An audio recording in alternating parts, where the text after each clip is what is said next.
We've got a really broad remit for such a small team, but I suppose we've got three main priority areas. One is dealing with the cost of living crisis and delivering the household support fund. And secondly, we have a refugee resettlement program, which we've been running for a few years now. Firstly, dealing with people from Syria that came over in the mid 2010s, then extended into Afghan.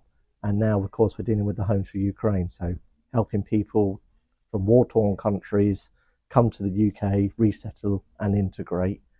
And that's the third area that we work on in terms of the communities is engaging and supporting the communities that are in Peterborough.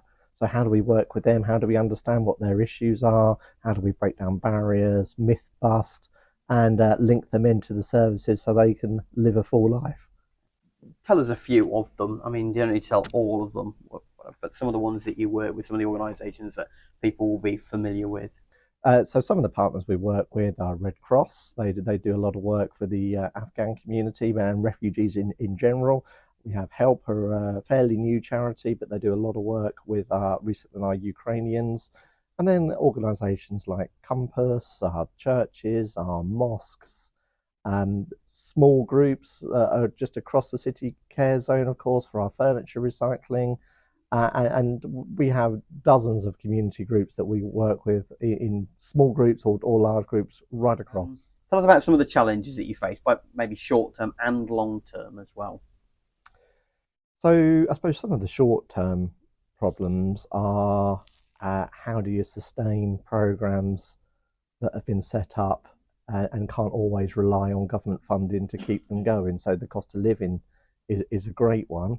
It's been working since COVID in different forms. It provides emergency food and support and engagement, but we can't always assume that government funding will be there to deliver it. So work at the moment is how can we work with the network of hubs and emergency food providers to say how can we sustain this and work longer term. Some other sort of short term challenges would be housing.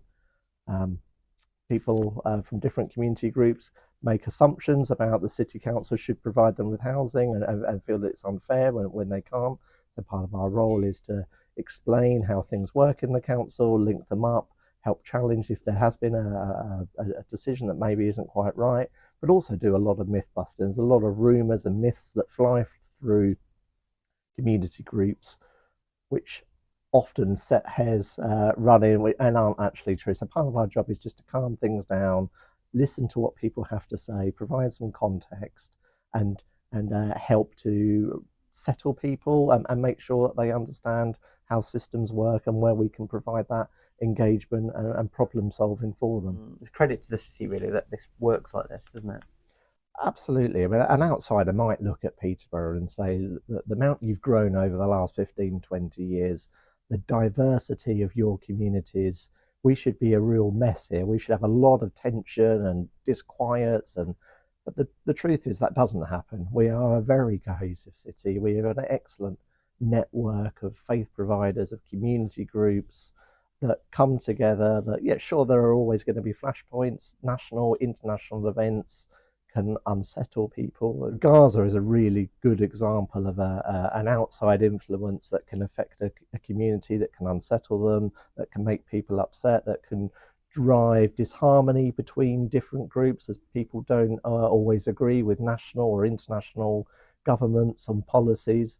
So a lot of our work is to make sure we're there to support communities, to listen to them, to lobby on their behalf where they need it. If we're starting to see some emerging tensions building, where we speak to our key partners and we settle things down. We bring in the police if we need to bring in the police, if there are problems that people are seeing with either too heavy a police presence or not enough or tensions. And we just have that great ability to bring people together and resolve issues and problems before they escalate and become a deteriorating situation for the city. I think it's a great job, really. There's not many jobs where you get to work right across the council. It's a type of service that engages in all parts of the council, whether it be education, housing, social care. And of course, you get to meet lots of different people from all parts of the city, different community groups, understand what their issues are, what their problems are, and find opportunities to try and make things better.